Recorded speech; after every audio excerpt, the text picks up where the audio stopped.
So, welcome everyone. Welcome to our second installment of Ask the Mastering Engineer. This is a Making Vinyl mini conference. Real fast and to the point questions about, answering questions about vinyl, vinyl production, mixing for vinyl, pressing vinyl, test pressing evaluations, really the whole gamut. Everything's open, open to your comment.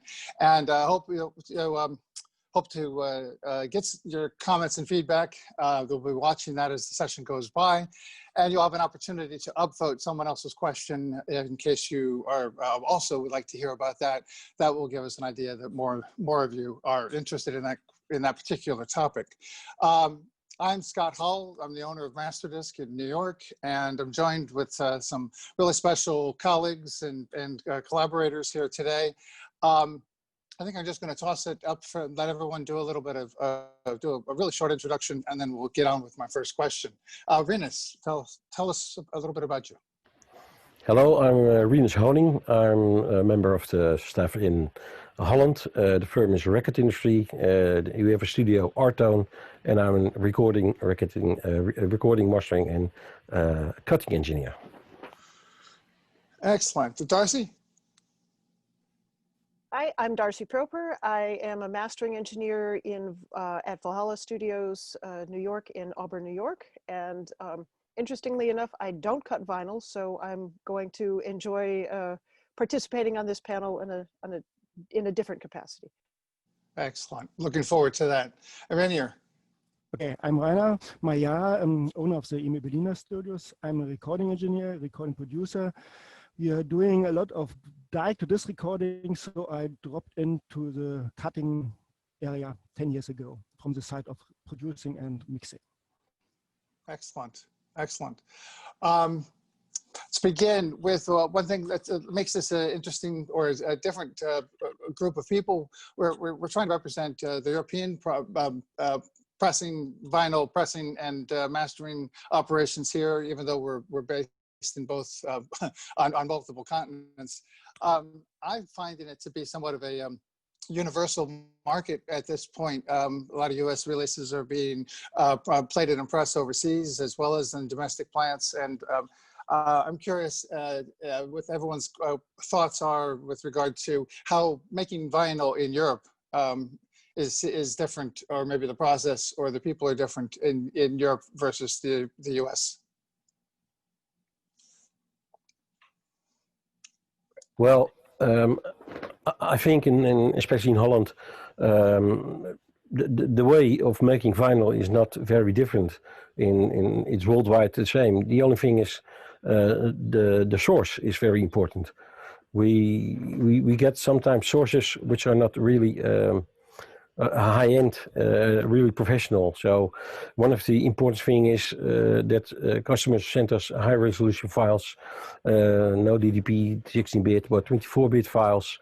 I like it unmastered, so we can make our own mastering specialized for vinyl. I'm in the situation that I have 3 lathes in my room, so I can make a mastering special at most for vinyl, and I can get the best out of it. Certainly the quality in your final quality can never be any better than what you send to it. I'm sure Darcy has something to add to that point as well. I'll let you talk for a moment. Well, I think in every phase of the production process, you know, for the recording engineer is dependent on the fact that there's a decent song and a decent performance. The mix engineer is dependent on the talents of the recording engineer.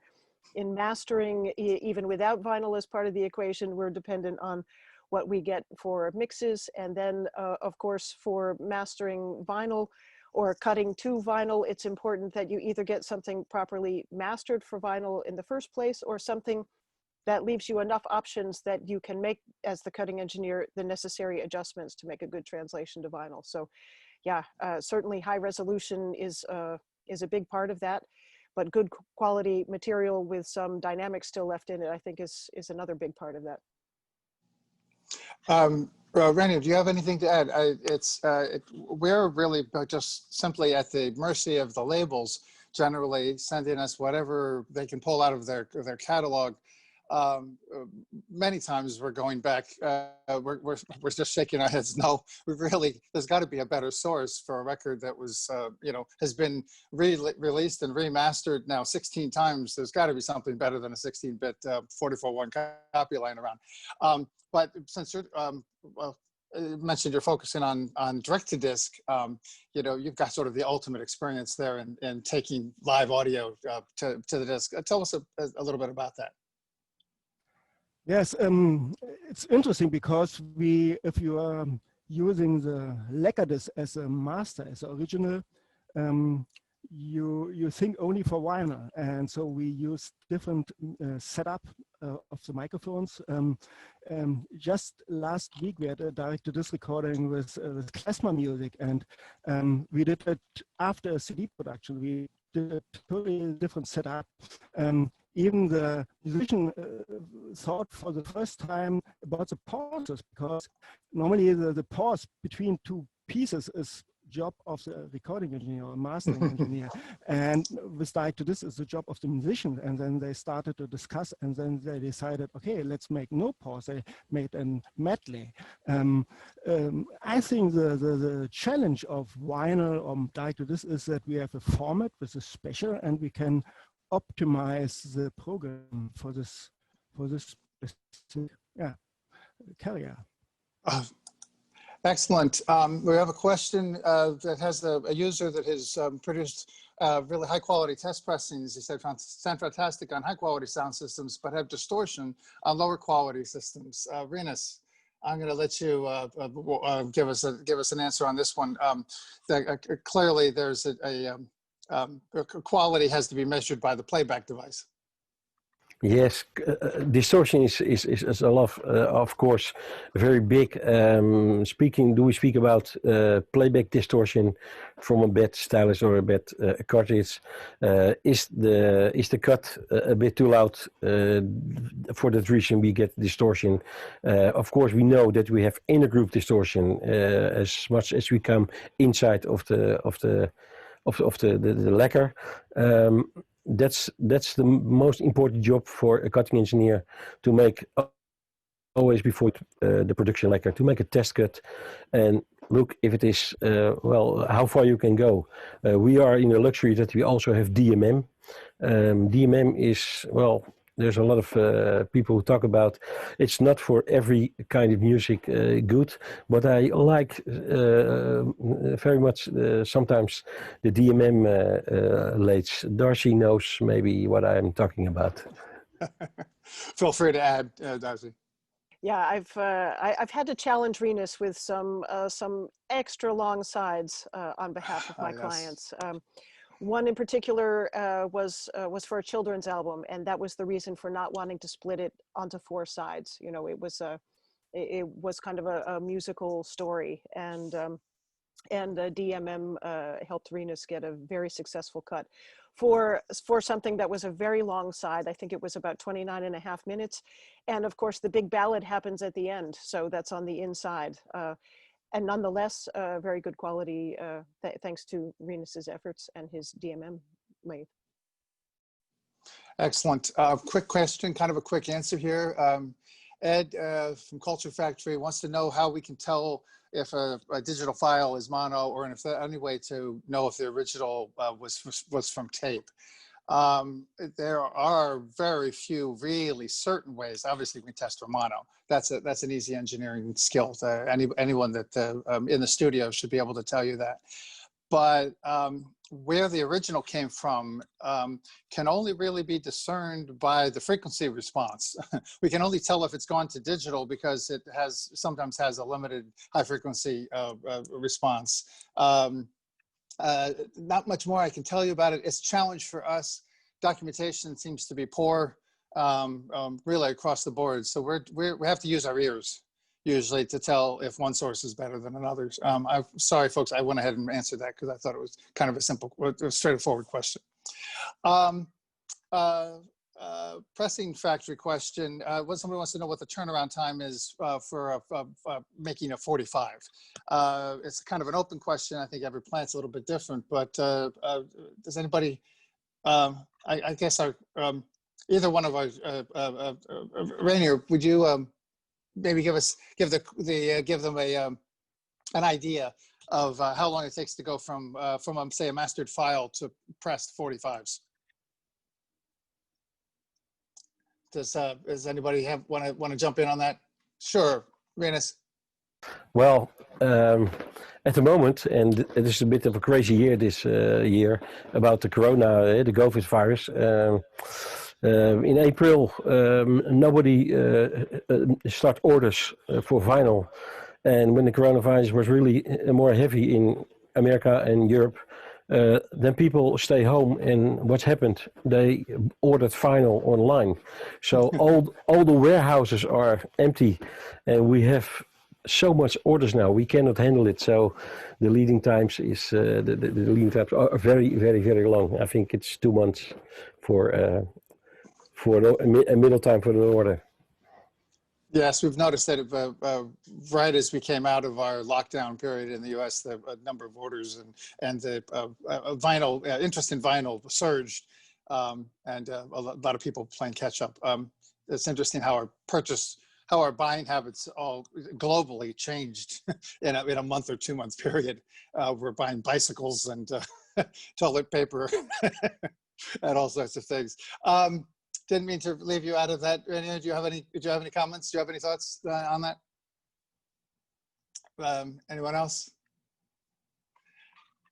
Yeah, what I want to tell, we started the Arton studio 2 years ago, and I'm specialized in direct-to-disc cutting, and that's a real new open field. We did it before, of course, but I hear Rainier said, talking about the sound and the way of cutting. It's so good to have a direct band. You do mixing, you do part of a mastering. I had loved Darcy sitting near me that you do the final mastering, but then you go to the disc, and it's a real very nice opportunity to keep the vinyl more alive than it already is. I'm going to elaborate just a little bit on it, just in case there's people here that don't quite know specifically what direct-to-disc is. I mean, pardon me if most of you do, but literally this is a live-to-disc recording with musicians in one room and a mastering or mixing facility in an adjacent room, and then a disc cutting operation in the room next to that. I mean, you can squeeze them all into one big room, but then nobody can hear what they're doing. So we usually just separate them with walls and doors and such. And I've experimented with this, and I have to say that it is the hardest part of engineering that I've ever come up against. I suppose I haven't done a multi-camera live broadcast in my career, so that might be just about as hard, but it's pretty crazy, even with just 3 or 4 musicians playing, getting the mix perfect, getting the timing right, getting the cut right, getting everything right. There's so many different ways it can fail. And then my biggest fear is that we get it perfect, and then there's a problem in shipping or plating. Then and then we have to go all the way back to the beginning and start over again. I know everyone that's been involved in this is smiling. It's hilarious. Direct-to-disc releases should be like 20 times more expensive than they are because of the number of people involved that have to simultaneously be perfect. That's the best way to put it. Okay, we got a technical question. Oh, sorry, Rinus. No, concerning I don't think that it's more expensive because there's no post-production, and after the musician stops, the recording is ready, it's finished. Of course, you must be sure that everything is right, but in the end, everything is at the same time, and this could save also a lot of money. That's a good point that I glossed right over that, and it's and I like the old-fashioned kind of, let's just get it right, let's just perform it and engineer it and produce it, and it's a huge challenge. Some folks got into vinyl in the more recent times with the resurgence of vinyl, bought lathes and is expected to be cranking out titles in the recording studio on a lathe, and have become pretty surprised at how difficult that really is. There's a question about Okay, specifically, besides limiting high frequencies and elliptical equalizer, when do you use the standard stereo EQ for vinyl translation? All of the tools that we would normally use are available to us for mastering as needed. I have said before that I think the application of high frequency roll-offs and elliptical equalizers in the bass are sometimes overused, and that if you really let the music dictate those very specific circumstances, oftentimes you can cut without any manipulation. The way I learned it was to, try to get as much of what's on the tape on the record as possible, and that still applies to modern production. I'm happy for any other comments. Go ahead, Darcy. Yeah. Well, since I don't actually cut vinyl myself, but very often I'm asked to prepare masters for vinyl. I will say that my philosophy is that I will make the best sounding record possible, and then rely on the skills of the cutting engineer to do whatever is necessary to cut it as closely as possible to disc. For example, Scott and I worked on a big project some while back, and frankly, if I try to decide as the mastering engineer, but not the cutting engineer, if I try to decide how much low end needs to be limited or what has to be done on the top end and that kind of thing, I might be unnecessarily throwing away viable content that could in fact be cut to the disc, whereas the cutting engineer really has that expertise to say, okay, with this side length and with this type of program material, and these kind of levels that we're trying to get to disc, this is possible, and then they can make those final adjustments. Now, this has been typically my approach, and it leaves me completely at the mercy of the talents of the cutting engineer, which in many cases has led to absolutely stellar success, and in some cases unbelievable disappointment, depending on who has been selected, usually not my choice for who the cutting engineer is. So I'm curious also to know from you guys as cutting engineers, is this the right way for me to be thinking about this? Yes, Rania. Yes, absolutely. I don't like to get any mastered for vinyl because I need my lathe to check out what I can do. So there's no need for anyone to make the job of the cutting engineer in another studio far away from the lathe. Yes, that's an excellent point. Excellent point that the you just don't know. I even tell people that today, even with 20 going on 30 years of experience in vinyl, I don't necessarily know if I'm going to have to high frequency limit or know for certain that I'm going to have to adjust low frequency phase until the record is actually on the lathe and I'm observing the cut, even with all that experience. So it seems a little inappropriate for someone that doesn't have the 20 years of experience to guess, because it would literally be a guess, and you would best not take that information off, as Darcy pointed out. It was really good. We could really do a whole half an hour on the subtleties of this, but I think really making the point and reinforcing the point that know who's cutting your record, develop a relationship with them, and then if it doesn't turn out well, talk to them. Tell them what didn't turn out so well and see how they respond. And if you do be able to develop a relationship, well, then you'll know how to proceed. If it's out of your part, all right, let me go on for one more sentence. Part of the problem is that if the choice of where it's going to be cut is taken out of your hands, then the question that I'm often given is, should we pre-process just in case the cutter doesn't get it right? And quite frankly, you wouldn't do that with your guitar tracks. You wouldn't do that with your drums. You wouldn't do that with any other part of your mix. So why put it into the hands of somebody that you haven't even had a discussion with? If you want it to turn out at least better than average, you're going to have a conversation, or really should have a conversation, and hopefully a relationship with the person that's cutting it. Yeah, I mean, otherwise you're sort of being asked to kill the baby yourself, just in case the guy on the other end would kill it for you, you know, and that's a shame.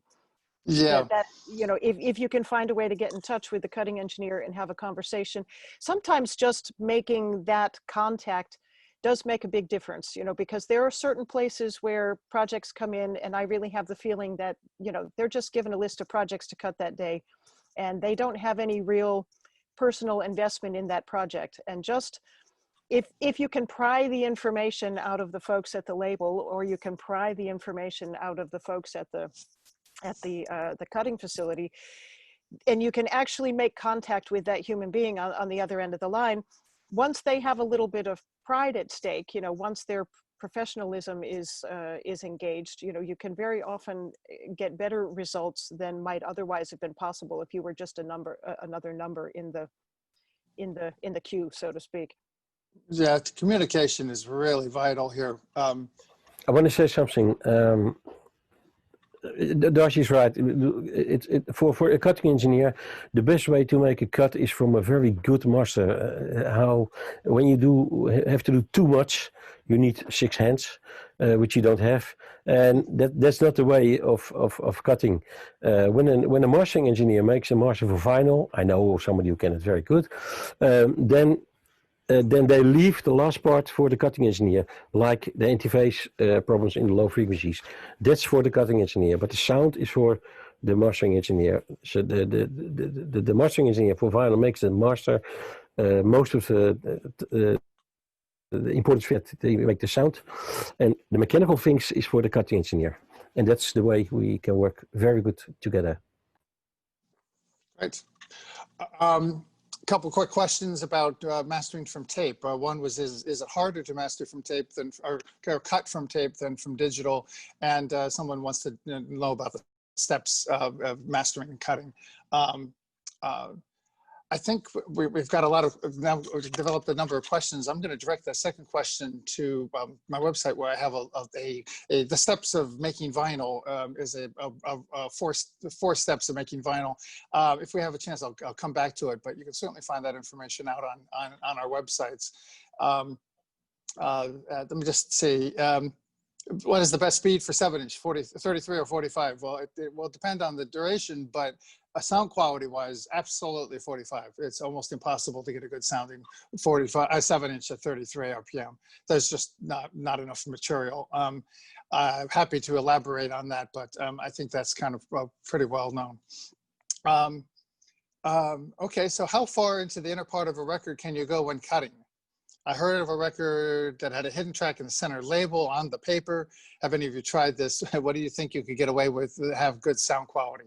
Okay, so Jack White, infamous for making vinyl records like no one else can make vinyl records, did put a recording underneath the label, and it's playable, but it sounds like your needles running across the paper label. It doesn't sound particularly good. Someone else, give us an overview of cutting diameter versus sound quality. I don't want to just hear myself talk. It's just a question of playing time sometimes, and it's a question of what kind of music you have. So you can cut 30 minutes, and if it's string orchestra, maybe you don't have any problems. If it's hired, it's almost impossible. So you can't say in general, you have to listen to the music, and maybe you have to ask the label to change the order of the pieces to find a piece which you could put at the end of the record. There was actually, that was why LPs usually had a ballad on the inside of each side. It's where the drums weren't playing as hard, and maybe ironically, it's also where vocal distortion would get picked up. But if the band wasn't playing as loud, you could conserve some space. It's all about time, because the groove gets wider as I mean, it's all about time versus level, because the groove gets wider as the music gets louder. And, there's an awful lot about how much time fits on a record. And there's some averages and some targets, obviously, to put out there for a typical pop record and such. But it depends entirely on the program. you know, a solo flute or a flute duet, you know, you could make a pretty nice sounding recording that would be almost 30 minutes long. And certainly on DMM you could, because there's two other limiting factors there. You can't make that flute recording particularly loud or it might distort. So it's not going to be able to be loud anyway. So you could definitely fit more on there. But if there was a bass guitar or drums or anything like that else in the mix, 30 minutes of music would be 8, 10, 12, 14 dB down from another pop record. So if you're an engineer, you'd understand how big a difference 14 dB really is. That's huge. What do you think of the lacquer shortage? I'll come back to you, Rinus. Well, what do you think of the lacquer shortage, or has this problem vanished? For us, it's not an issue. For Europe, you have lacquers to cut on? Well, about the length of the programs. Yesterday I cut an album of 31 minutes and 45 seconds hard rock. Can you imagine? It's crazy. But the customer said, and the client said, please, it's for a promo, do it. Okay, we cut it. It's on a lower level than normally with some low frequencies and a bit mono. But on a DMM you can go a bit far. You may not always talk about the past, but in the past we made of course different masters for different media. You make a CD master, we make a vinyl master, and sometimes the vinyl master get another sequence. Because the loudest tracks, they put it in the beginning and the ballads on the end. They do that though anymore. For that reason, we have, like Rainer said, the problems. We have a program and a loud number at the end. Then the problems are coming. I always try to cut at least 10% out of the lead out to keep the quality as high as possible.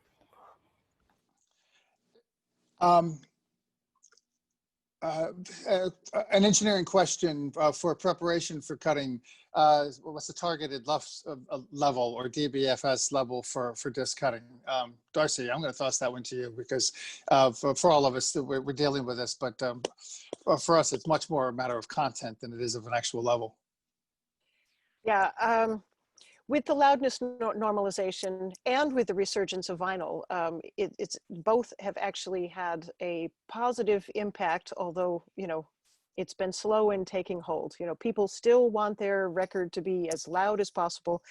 They want it to sound the same on Spotify. You know, if somebody decides to listen to albums from artists whose names begin with M, you know, they have Michael Jackson and Maillard Jackson and Metallica and Miles Davis and, you know, God knows what else. And right now, everybody's concerned about everything sounding the same and being able to sit next to each other, acoustic jazz and full-blown pop and heavy metal and everything else.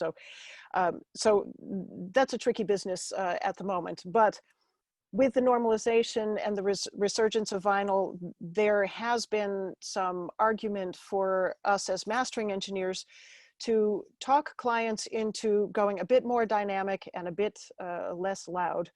-14, -13 sort of being the general standard LUFS, I'm talking, for a lot of the normalization. I'm typically aiming for, you know, ideally maybe -13. Some of the streaming services will not raise the level of lower material. So if you sit sort of on average just a little bit over, you'll be brought down a little bit, but you won't have sacrificed a lot of dynamic. And I mean, my expectation is that if I've created something that's still nicely dynamic in the digital domain, the cutting engineer will then figure out what is the appropriate level for actually cutting that to the disc. But I think that's a very different question than sort of what mastering target we're using in the digital domain to come up with a specific number like LUFS. Rainier, can you comment on levels here specifically? I mean, this is everyone asks the question, you know, how loud should I print the master for digital? How loud should I print it for vinyl? But it's for me, it's much more of a creative discussion. It's the discussion is crazy because on the lathe or before the amplifier, I have a knob and I do the level for the for the cutting head. And even if you send me a master with minus 40 dB, I could make it very loud or very low, soft. So it's there's no need for any specification of dBFS. I don't care about it. Just I need some dynamics. So I don't like to have overcompressed master. That's all. The absolute level, I don't care, because all cutting engineer will set this level on the lathe. I'm going to add one comment that is often misunderstood, in my opinion. It's not just a matter of aesthetics that cutting engineers don't like to have pre-compressed masters. It actually has to do with the physics of cutting the record. If we took the same material and presented two masters for cutting, one that had 3 dB worth of peak limiting, and the other one that just grazed the top, had no additional peak limiting, but was recorded to come close to zero. Both would be cut at about the same average level, but the one with peak limiting would have 3 dB less peak information recorded into the groove. They would, and let me repeat it, they would both sound about the same level, but the one that had been pre-peak limited would not have any of its peaks left. They would have been lopped off. And that's unfortunate because vinyl, being an analog, completely analog process, allows us to maintain those peaks and keep the average level where it's at. So it's not just aesthetics that, well, we'd rather not have a peak limited version on vinyl. That's fine. If you like the way your peak limiting sounds, then we can cut it. That's not really the issue. But don't pre-limit in any way just to make it loud for vinyl, because that will hurt your vinyl performance in a physical way, not just in an aesthetic way. Sorry to yes, come back. Yeah, there's a digital and analog works differently, and digital you have a hard border. You can't go above 0 dB. It's impossible. But in analog there is no fixed border. So I don't care if one hit is 3 dB more than the average. I don't have to cut it. And the analog in the analog domain. So I don't, limiting is for digital, peak limiting is for digital, not for analog. Yes, excellent. We got a very technical question. I don't know if anyone on the panel really wants to take a stab at explaining centimeters per second as reference levels. Rinus, you want to give it a go? I can, but I'll butcher it. It's what you said too technical. If it's 7 seconds or 9 seconds per centimeter, I'll leave it up to you. Well, suffice it to say, it has to do with the excursion that the needle makes, and it's a very finite reference. So if you have a test record that, well, let me start at the beginning. We only know what we're cutting because of a playback standard. So we start with a test record that's been manufactured before us. We put that on the lathe, play that back, set our reference levels. It's just like doing a repro alignment on a tape machine. We have to play back off the lathe and know what we're hearing. Then we send signal into the lathe and adjust it so that our output level is the same as our input level, or so that we have unity gain through our cutting system. So centimeters per second just refers to the actual loudness level that's on that test record. And it's a completely different way of measuring level, because it's not electronic, it's mechanical. It's how many centimeters per second that groove wiggles back and forth. Did I get that kind of close in a non-scientific sort of way? Specific recommendations for which you should be careful when making the cut. So I'm going to assume this is from a person sending something in to be cut, but we could speak from the cutting engineer standpoint. There was also another question that how do we know we're not going to damage the stylus or damage the cutter head? So how do we keep from overmodulating our recording systems? Either one of you cutters can jump in. Well, there are specifications and there are limits written in the books about Neumann. So it's on your own. When you want to blow up a cutter head, it's no problem. Go over the lines and blow it up. A stylus, we clean the stylus before every cut we do because it needed now. The MDC are very good, but they need cleaning. And yeah, well, I think we can cut 30 hours with the stylus on the MDC lacquers, and then we're gonna change them. Not that they are really ruined, but to keep it on a high level, we change after 30 hours the stylus. Cutting live, Rainier, blowing up cutter heads. That's a very easy thing to do. Do you have equipment in line to protect the cutting system, or do you just very good engineering? Yes, we use autophone amplifiers, and they have a security inside, and also I use a limiter just to protect the cutting head. Yeah. Yeah, that makes sense. That was that was what scared me the most, by plugging live microphones into my cutting chain. It was like anything could happen. If even a microphone tip over, or somebody hit a mic with a drumstick, anything, could cause serious damage. There's some technology questions. Are there new processes for mastering and cutting equipment being developed? I know of a little bit of development work, but nothing that really is rivaling the Neumann systems yet. Anybody else? Different question, a different response to that? No, I only know that there are companies who are busy with new lacquers. That's not technical, but the lacquer problem with Transco, we know all about it. And sometimes there are people who send us a cutter head. So there are some developments on some level, but not too much. That I think the system is not bad. Yeah, there's been some desktop cutting systems made but they don't allow us to actually cut the kind of quality that we would compare to what we're doing with our existing Scully and Neumann equipment. HD vinyl has been asked about. I have some information about that. I don't know if you guys have an opinion. Feel free to chime in if you disagree or agree or disagree. My experience with the folks at HD vinyl has been that they're still in development and have some promise for a new type of new way of making a stamper.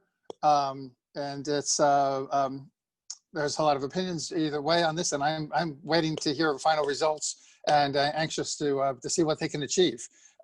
New technology is always impossible when you first think about it, and then somebody figures out a way to do it. So I think then the second question is, will it dominate or ruin our lacquer cutting business? And I don't believe it will. I think it'll remain, if it is successful, it'll remain as a exclusive and a very specific purpose.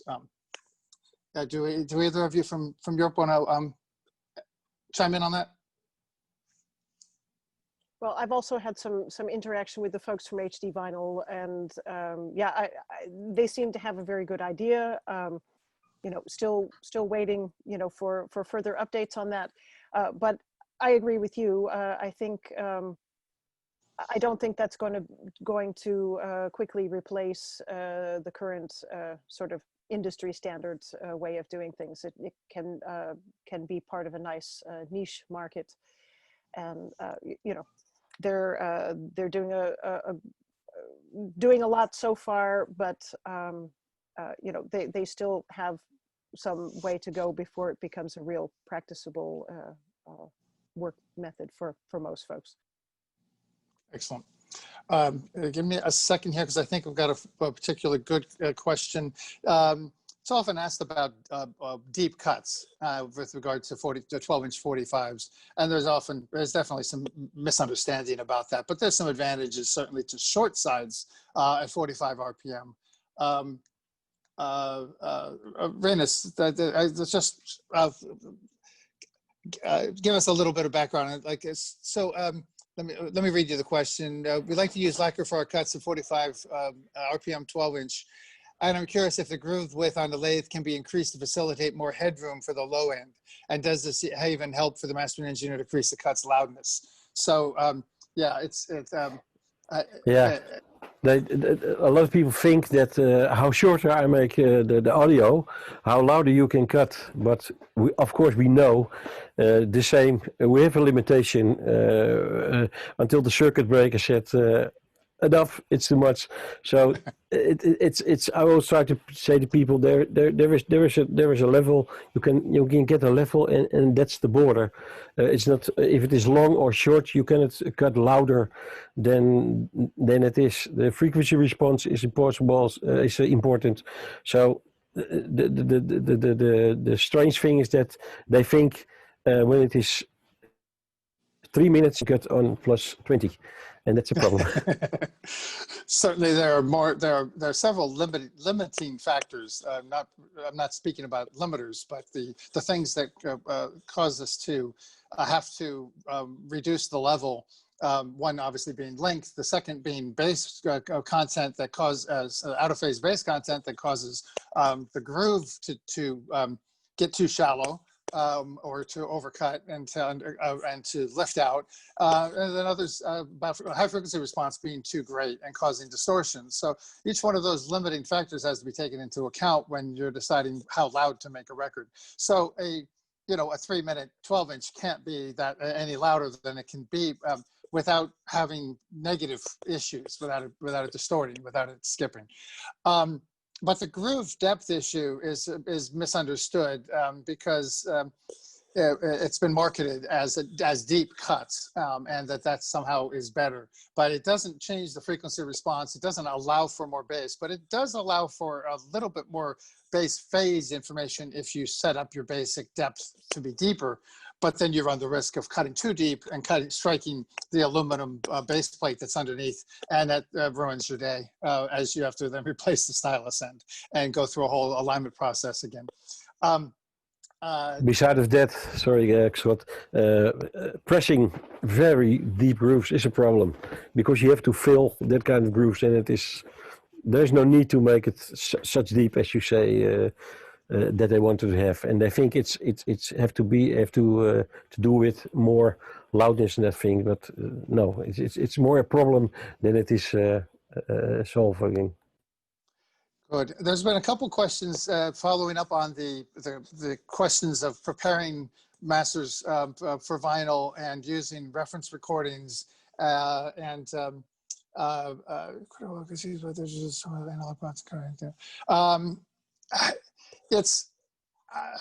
going to throw this to you, Darcy, because it's really a matter of, I think it's a matter of what sounds good.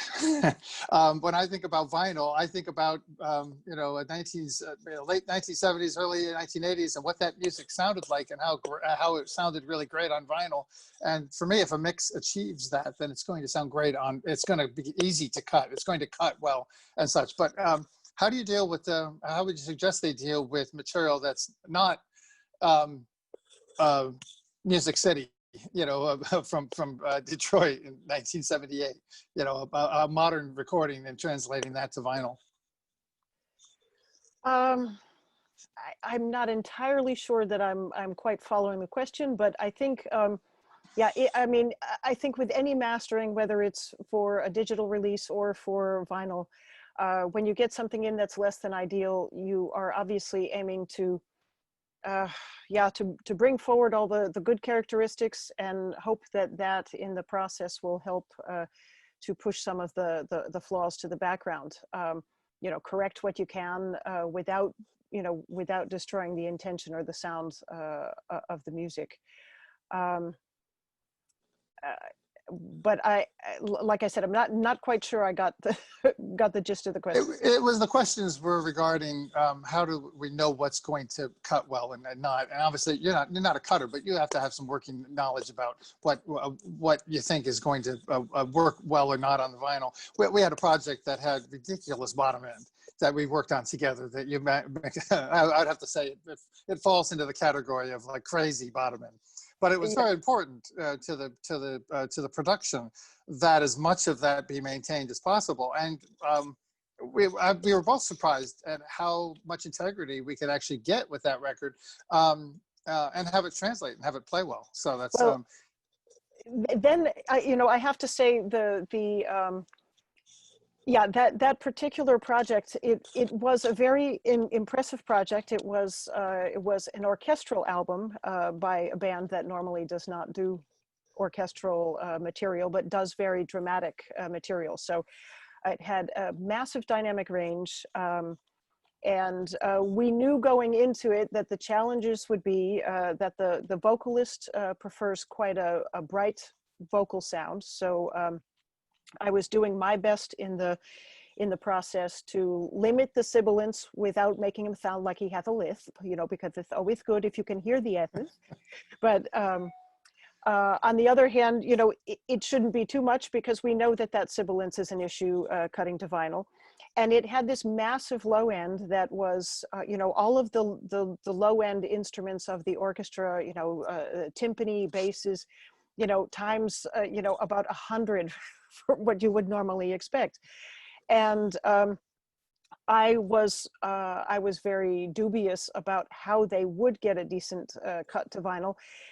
And this is what I was saying at the beginning of our discussion, why it's a good idea for me just to make a great sounding master, that makes something that the client is happy with, and then leave it up to the cutting engineer to adjust that, because I definitely would have needlessly thrown away a massive amount of that low end that in the end, with your time and patience and expertise, you were able to cut to that disc. So yeah, while we know that there are certain things that are difficult, wide phasey low end and crazy sibilant top end, those will make life difficult for the cutting engineer. On the other hand, we should be sure on the non-cutting side of things that we don't just go ahead and throw away the baby with the bathwater. And that therefore that dialogue with a good professional experienced cutting engineer can make all the difference between getting the sound you want off of vinyl or, having to sort of kill your baby before it's born. Yes, yes. Folks, we're in the last 10 minutes here. I'm going to go into sort of the lightning round here, and we're going to try to get some one sentence or 2 sentence answers to some of the questions, so we can reach a few more of them. So if I point to you to talk, and we'll get them done. What's your experience? Who here on the panel is doing half speed mastering? Is anybody? Not at the moment. Okay. Yes. Okay. So probably not the group to ask that question. Of those doing it, they love it. Those not doing it don't get it. Don't quite understand. Don't understand it, but have decided that it's not part of their operation. How much quality music time will fit on a 12-inch 45? 12-inch 45. What's the answer? It depends on. No. I think a 12-inch 45. Until 10 minutes, I think you talk about dance record. Then 10 minutes is the limit for me. Yeah, as soon as you go over as soon as you start to get a longer side, you end up lowering the level lower than it would be for a 33. For me, it kind of depends on the high frequency content. If it's a record that's got really has to have a signature of high frequency, whether it's hi-hats or vocals, present vocals, 45 gives us that advantage, but even at maybe sometimes even at a lower level. So it's like every one of these questions, there isn't a cardboard or cookie cutter answer. Renia, tell us what you think is the difference between, or is there any difference in cutting when working for a 140 gram or 180 gram vinyl? For cutting, there's no difference, and my experience that 180 gram makes no sense. I have the feeling that the 140 gram pressing has less problems with clicking than the heavier. Yeah. More heavy. Yes, it's kind of what we're, yes, Rinus. Well, we have a pressing plant.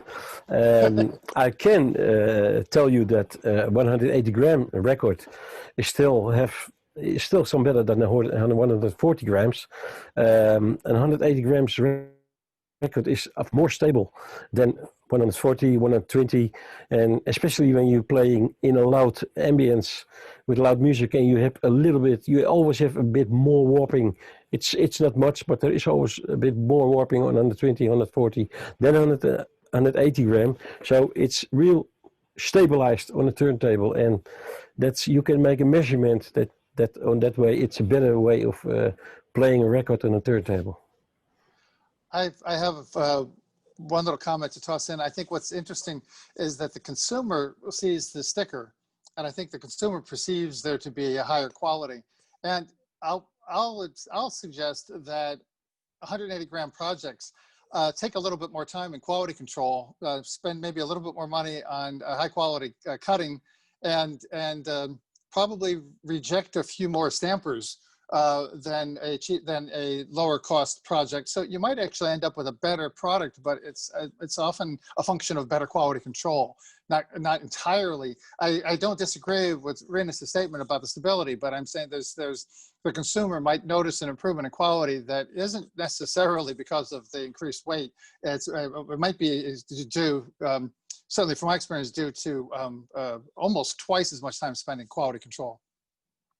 But that said, I agree with the 140 being perfectly adequate to produce a record. Go ahead, Darcy.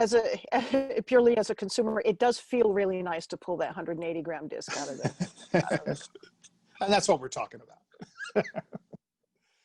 Cartridge, best cartridge to play back lacquers. Probably the one that you have.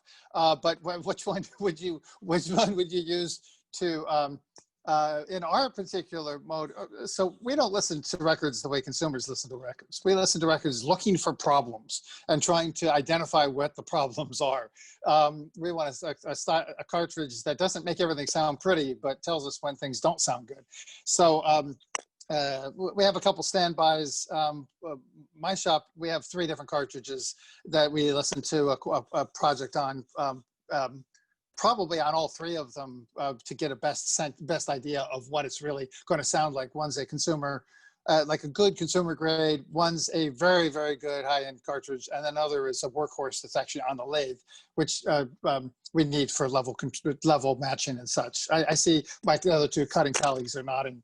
If you got more to add, let me know. But otherwise, we'll go on. Best cartridge, okay. Optimum low-end monitoring frequency. Okay, I'm not sure we can answer that. So puzzles for reproducing when trying to work direct to vinyl. What speakers? All right, Rinus, somebody wants to know what speakers are behind you. The PMCs. Very good. Yeah. They're model. Those are which model? 320. Very good. Yeah. Nice short answer. What's the most difficult thing you guys, Rainier, tell us some of the most difficult masters you've had to cut and why. Oh, it's not easy to answer.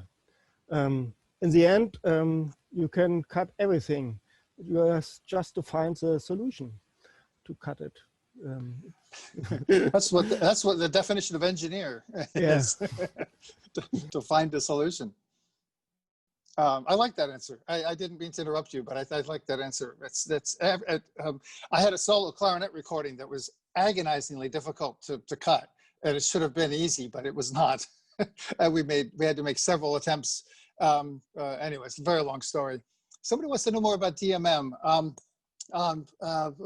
Both of you, all of us have a dual experience in DMM. I've been in public saying I don't think there's a right or wrong. I think there's a purpose for both. I think maybe there's as typically there's some misunderstanding. But Rinus, how do you determine whether something should be cut DMM or lacquer? Well, we have in all cutting rooms we have a lacquer lathe and a DMM lathe. First, we listen to the audio, and then we have an idea that it can sound better on a lacquer or on a DMM. Sometimes we do both because we don't know. Well, we have problems. The sibilance is on the one lathe less than on the other. On the other, you have a distortion less than on a lacquer. So it depends very much of the kind of music. A lot of pop music, which a bit flat compressed, is good for the DMM. And with dynamic programs with a lot of warmth, we take a lacquer. It's difficult to tell, but we are lucky that we can make the choice and always do a test to get the best result. Of course, very long programs is very good on a DMM lathe to get a good level. Mm-hmm. No, that's excellent. You can postulate, you can pontificate and postulate all you want about the two formats. Yes. But having them both in the room together at the same time, that's a great way to make a decision. Yes, we always look at to get the best of it. Excellent, excellent. Ed asks, the past 5 years, have you heard any final test pressings from large manufacturing plants that were not up to standard?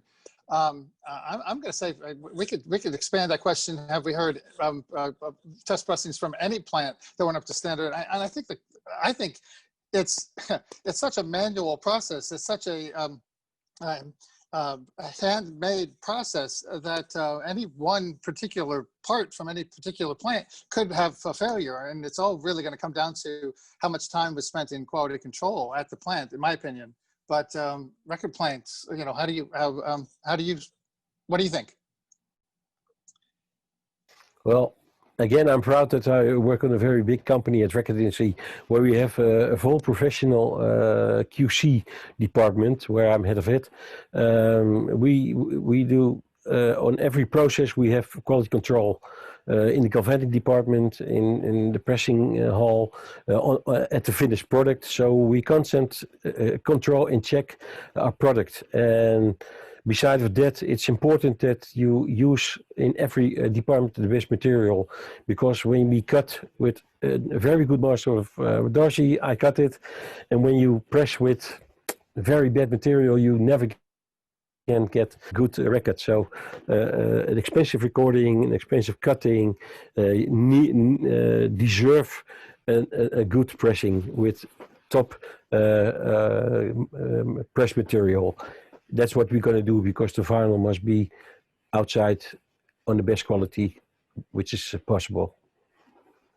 Yeah, when I'm evaluating test pressings for my clients, because I don't do the cutting myself, it's always a bit difficult for me to guess whether it went wrong in the cutting process or in the test pressing.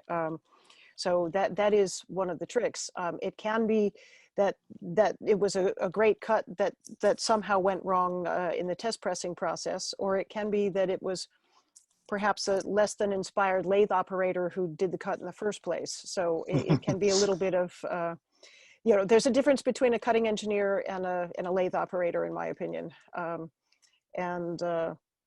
Solving problems, I think. Yeah, exactly.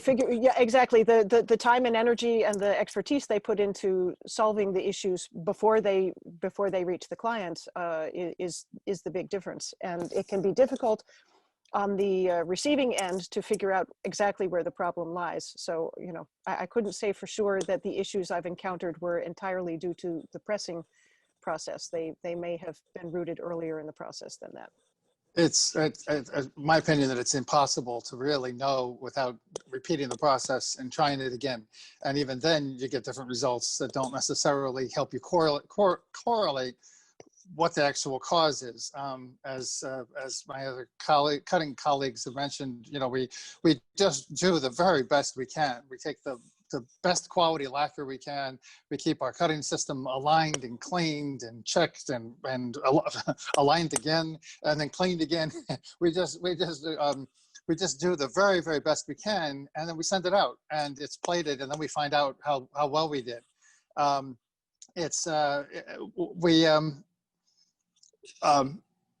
variations and quality control, variations in quality happen naturally. So the only thing we can really do is just make sure we're putting an ear to everything and setting some standards. I'm sure Rinus has got the same thing where you know, we have a particular in-house standard when checking a test pressing to make sure that it's not out of round. You know, it comes to a point where you start to notice an out of round, but you can actually measure it. And if it's below a certain amount, then almost with most material, we can't tell the difference. But this all costs time and it takes costs money and takes time to get right. So you know, go ahead and celebrate a really great sounding record because a bunch of people worked really hard to make it. Rinus, did you have a comment? Yeah, well, you're right with the whole story, but I think still in the audio business, we have to work with our ears and be creative with cutting and mastering. And I don't like automatic systems and still automatic QC systems. It doesn't work. Our QC operators have good ears. They listen to the sound.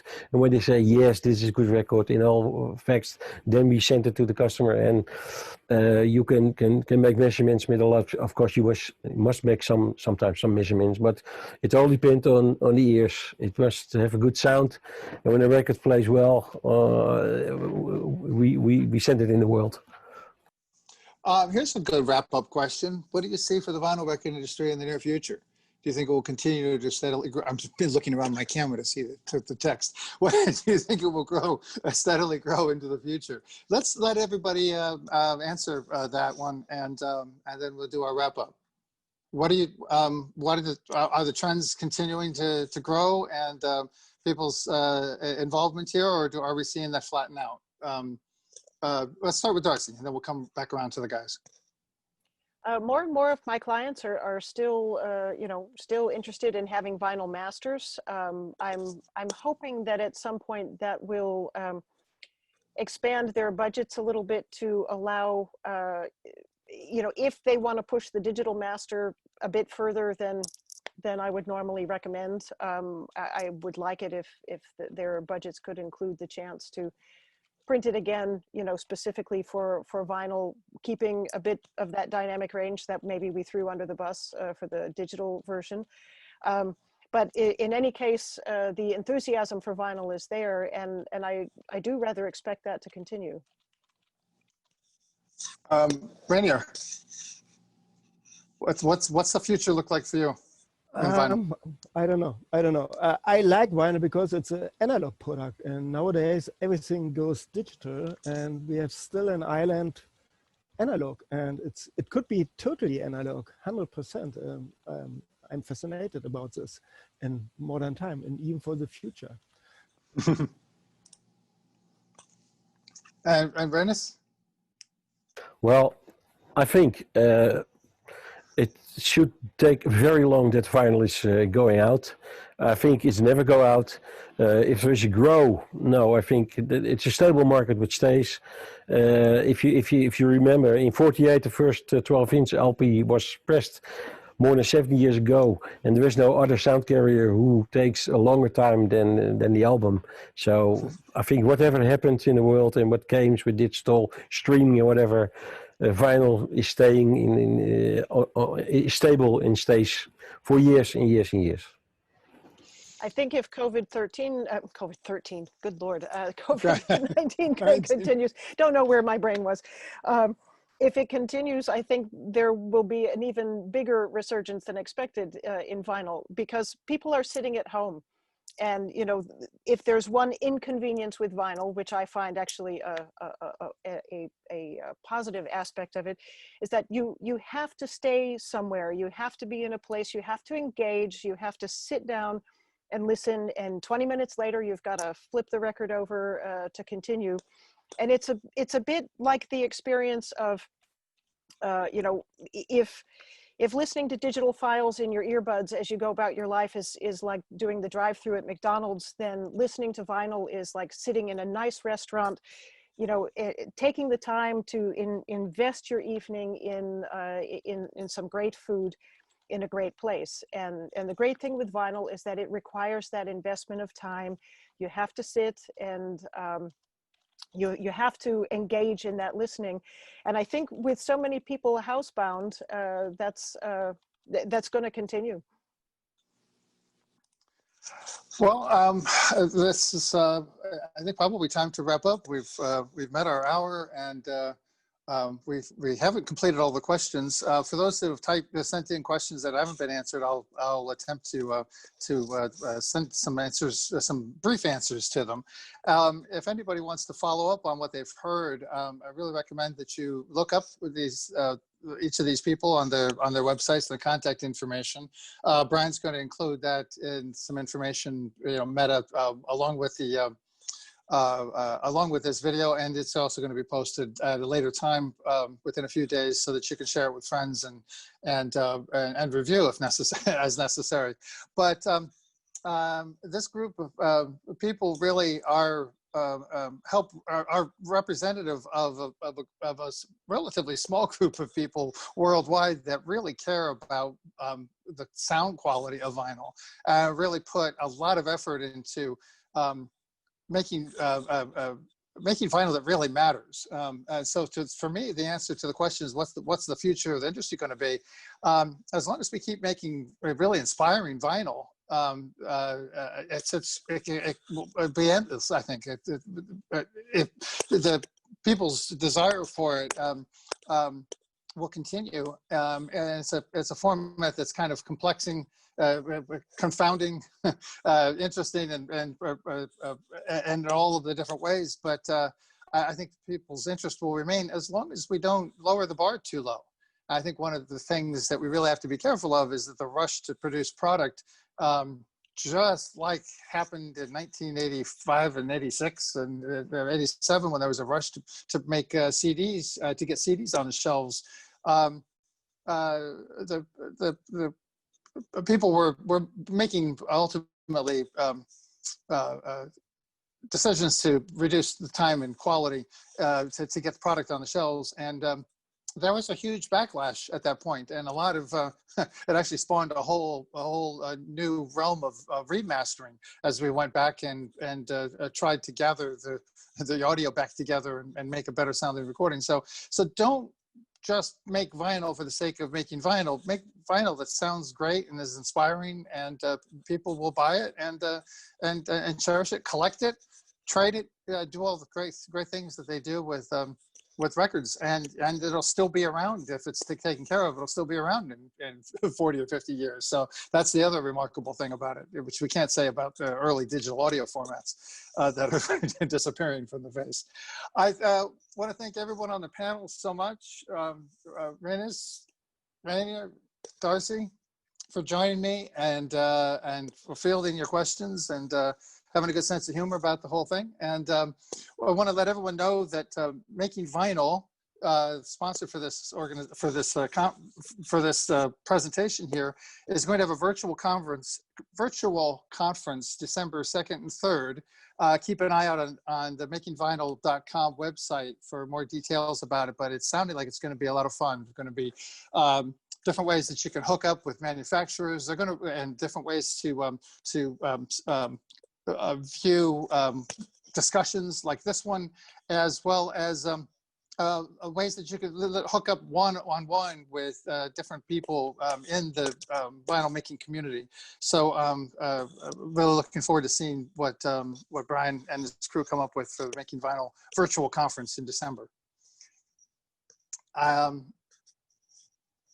am waiting for Brian to come back on and tell us that we're all good, but I think there he is. Thank you, Scott. Thank you, everyone. Fantastic. Really appreciate everybody's time, and thanks a lot to the audience for participating today. And thanks for the plug also at the end about our event in December. We look forward to seeing you all there. Thanks to everyone, and we're thankful for technology staying with us throughout the whole conversation. It's very, very good. Yeah. Have a great time. And feel free to send any of us additional questions if you have. I think if I didn't say that before. Yeah, thank you, Scott and Brian, for having me on here. Rinus, nice to see you again. Oh, yes. Very nice to meet you, and thank you to everyone who attended this. Thank you. Be well, Goodbye. everyone. Be safe. Bye-bye. Okay, thank you for the invitation. See you next time. Bye-bye.